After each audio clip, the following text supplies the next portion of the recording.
Hello student, कैसे हो? सब रेडी?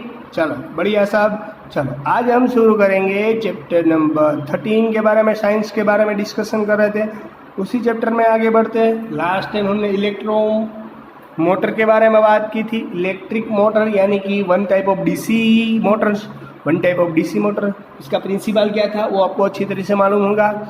उसका प्रिंसिपल यह था, electric energy convert into the mechanical energy. It is a principle of electric motor, otherwise it is called principle of DC motor. Understood what I say? I think you better understand. Ready?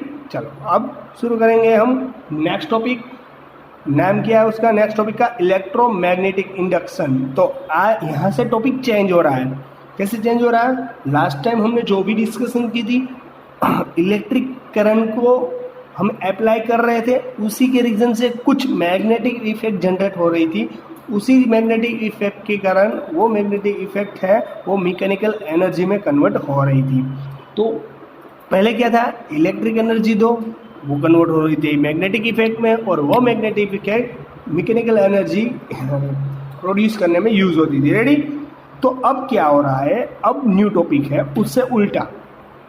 We can apply the magnetic effect and produce the electric current। अब क्या करना है, magnetic effect हमें देनी है और उसके reason से जो भी इलेक्ट्रिक करंट प्रोड्यूस हो रहा है उसके बारे में बेसिक इंफॉर्मेशन कलेक्ट करनी है। तो ये जो भी बेसिक इंफॉर्मेशन है वो मैग्नेटिक इफेक्ट से इलेक्ट्रिक करंट कैसे प्रोड्यूस होगा, इस बारे में ये पूरा लेक्चर समझ में आ जाएगा आज। और साथ में हम देखेंगे कि इसके रीजन से कैसे, जैसे कि इलेक्ट्रिक करंट से देने से कैसे इलेक्ट्रिक करंट देने से मैकेनिकल एनर्जी कन्वर्ट होती है और हमें इंस्ट्रूमेंट मिल रहा है DC current, DC Motors. Ready? इसी तरीके से ये इलेक्ट्रोमैग्नेटिक इंडक्शन पे किस किस इंस्ट्रूमेंट यूज होता है तो मैं आपको पहले से इन्फॉर्म कर देता हूँ। यहाँ पर जनरेटर की यानी जब हमारी बिजली चली जाती है वो बिजली को वापस नहीं आती जिस देर के लिए, थोड़े टाइम के लिए, पर उसके हिसाब से जो भी करंट हमें मिल रहा है। आपको मालूम है जनरेटर का क्या यूज़ होता है कि जब कोई घर पर बिजली चली जाए, और अगर बिजली चली जाए तो एक भी इलेक्ट्रिक इंस्ट्रूमेंट यूज़ नहीं होता है, पर अगर आपके पास जनरेटर हो तो उस जनरेटर से आप इलेक्ट्रिक करंट प्रोड्यूस कर पाते हो और उस इलेक्ट्रिक करंट से आपके को सभी सारे घर के जो इलेक्ट्रिक इंस्ट्रूमेंट है वो चालू हो सकते हैं। तो ये जो चलो, तो अब इलेक्ट्रोमैग्नेटिक इंडक्शन पर कई सारे इंस्ट्रूमेंट यूज़ करते हैं, लाइक जनरेटर में ये सही होता है। जनरेटर हमें इलेक्ट्रिक करंट प्रोड्यूस करके देता है। जब हमारे पास इलेक्ट्रिक करंट होता नहीं है तब भी हमें वो इलेक्ट्रिक करंट मिलता है। तो ये जो प्रिंसिपल है वो इलेक्ट्रिक जनरेटर पर यूज़ होगा, पर इसके बारे में कैसे इफेक्ट आती है वो हम बेसिक नॉलेज यहाँ पर ले लेंगे। रेडी? तो चलो आज हमारा टॉपिक रहेगा इलेक्ट्रोमैग्नेटिक इंडक्शन। इलेक्ट्रोमैग्नेटिक इंडक्शन यानी कि पहले तो उसके नाम पर ही हम चाहते हैं, what is the meaning of electromagnetic induction? Electromagnetic induction यानी कि मैग्नेट के रीजन से, मैग्नेट कोई ऐसा वर्क करता है उसके रीजन से इलेक्ट्रिक एनर्जी मिलती है, इलेक्ट्रिक पावर, इलेक्ट्रिक करंट मिलता है, तो उसे बोलेंगे इलेक्ट्रोमैग्नेटिक। रेडी? ये फिगर आप देख सकते हो। इस फिगर में मैंने एक सिलेंडर टाइप कंडक्टर लिया है। इस कंडक्टर में इजीली करंट पास आउट हो सकता है। साथ ही साथ में एक वायर ऐसे जुड़ा हुआ है कि वायर को उस कंडक्टर के ऊपर, यानी कि जो भी आप देख सकते हो कि ये सिलेंडर टाइप जो भी कंडक्टर है उसके ऊपर मैंने अच्छी तरीके से वैसे रब किया हुआ है, यानी कि मैंने उसे अच्छी तरीके से ऊपर रखा गया हुआ है। क्या रखा गया हुआ है? इलेक्ट्रिक कोयल, वायर जो है उसका कोयल यानी one type of our conductor, यानी इसमें से इजीली करंट पास आउट हो सकता है। रेडी?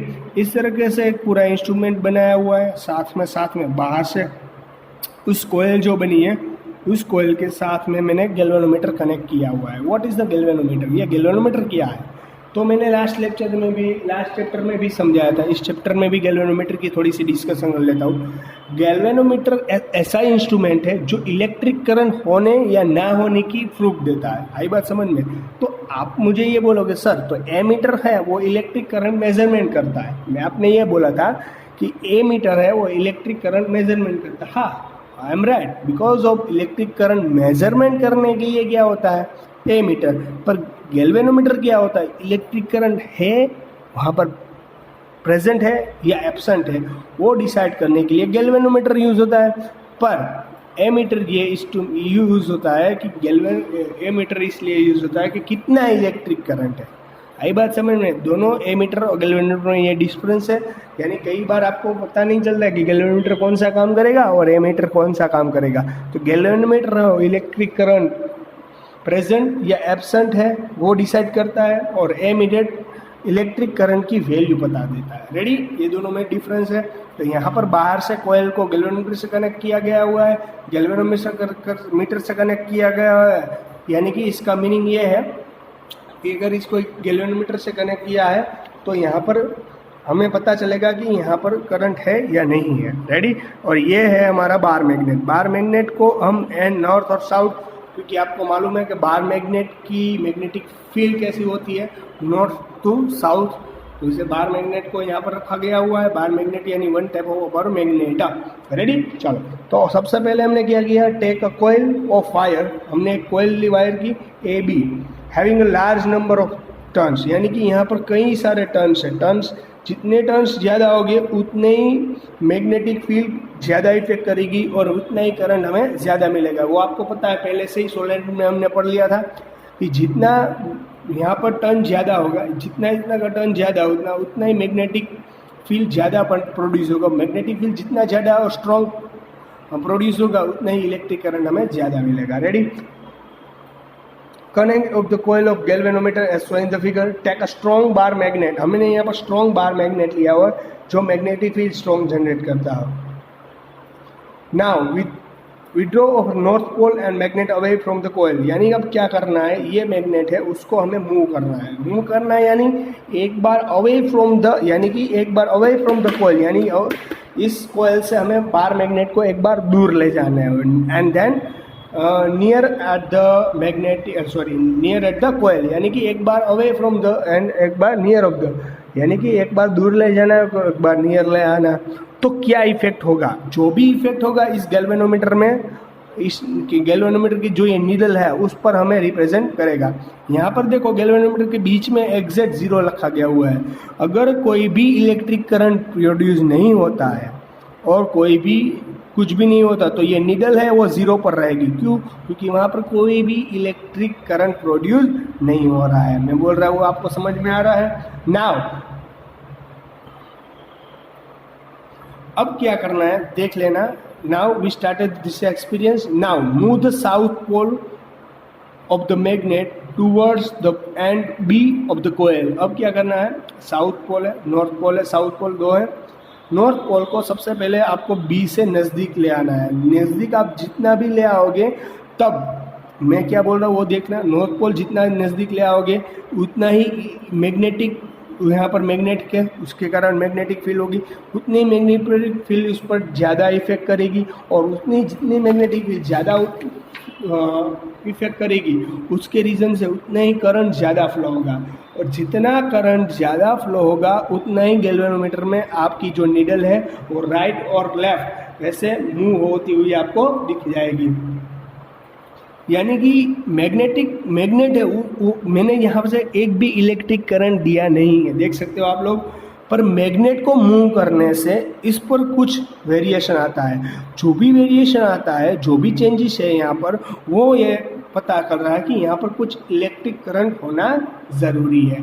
आई बात समझ में। यानी कि अगर मैग्नेट को आप नज़दीक ले जाओगे तो क्या होगा, इलेक्ट्रिक करंट आपका ज़्यादा फ्लो होगा, और ज़्यादा फ्लो होने से करंट की डायरेक्शन होगी ए टू बी। और जब तक आप यहाँ पर मैग्नेट को दूर ले जाओगे यानी उसकी इफेक्ट कम हो जाएगी और उसकी डायरेक्शन हो जाएगी बी टू ए, उसकी डायरेक्शन हो जाएगी बी टू ए। आई बात समझ में, आगे बात समझ में।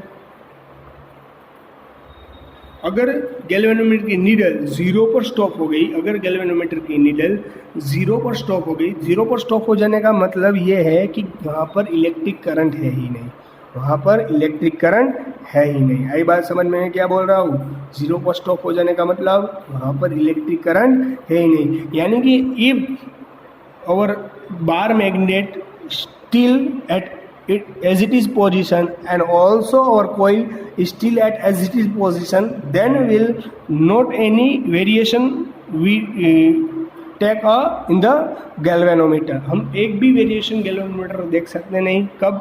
जब हमारी कॉइल जीरो हो, स्टिल यानी कि एज इट इज रहेगी तब.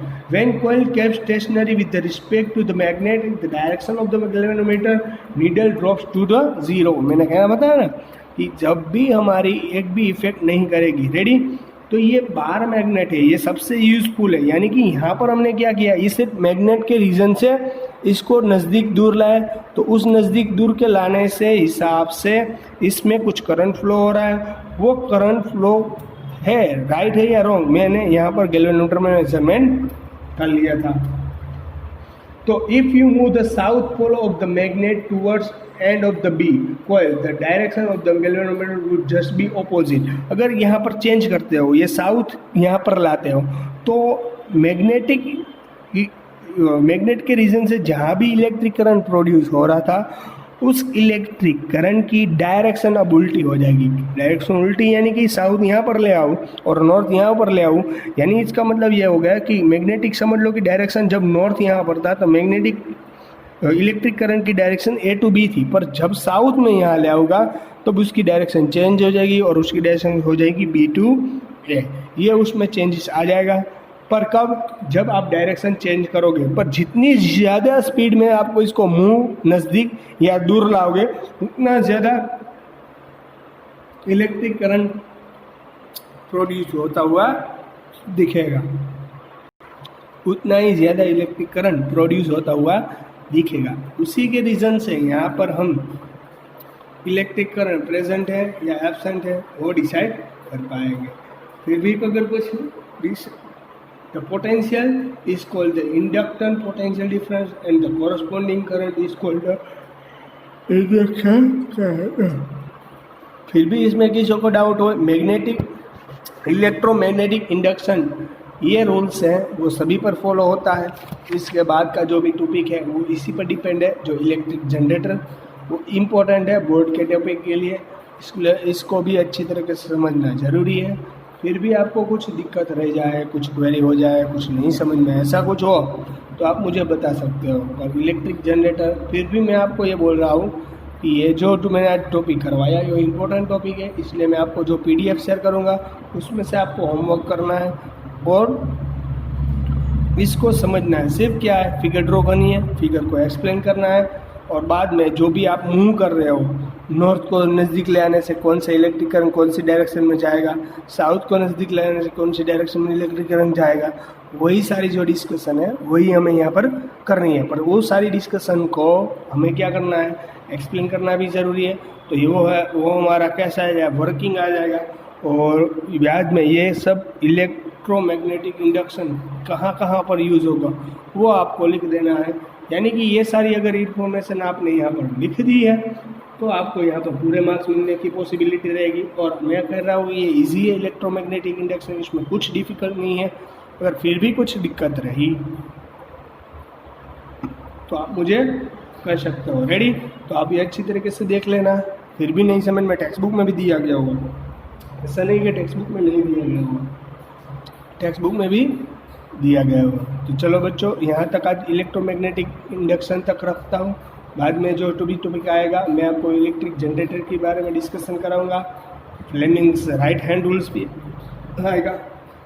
फ्लेमिंग लेफ्ट हैंड रूल्स को हमने समझ लिया, अब Fleming right hand rules. Ready? और वो डायरेक्शन ऑफ इंडक्शन करंट के बारे में होगा, तो वो उसके बारे में भी डिस्कशन बाद में करेंगे. तब यहाँ पर रखते हैं. Bye bye, take care. Okay bye. चलो.